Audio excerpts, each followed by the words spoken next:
man maa la ko wax avant 8 novembre. Ousmane Sonko le jour du 8 novembre. Ousmane Sonko ne sera plus premier ministre du Sénégal. takk leen téye tey laa leen ko wax tey la lan. tey la 25 octobre. waaw. jàpp leen ñaari affaire laa yaakaar ni mooy xew. avant 8 novembre. soit il démissionne soit on le démet. ah oui mais tu penses. c'est quoi. jour 8 novembre. jour rassemblement 8 novembre. dootul fekkati Ousmane Sonko nekk premier ministre. baal ma garanti la ci lenn. fii laa la garanti ci lenn bu nekkul premier bu ko fekkul nekk premier ministre. meeting boobu du am. dégg naa li nga wax. lu tax du am. parce que boo dee ne fekk mu nekk opposition. beneen ndaje lay def mën na ko def point de presse wala leneen waaye meeting bu boobaa meeting du am.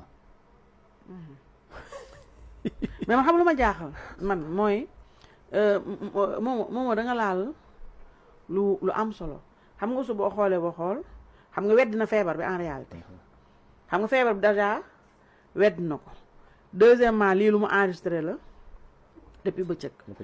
troisièmement bu nekkoon pour wax ñu lii et xool hésitation yi am ci affaire bi. te dafa génn boo xoolee nga xam ne lii lu mu génn la te en urgence.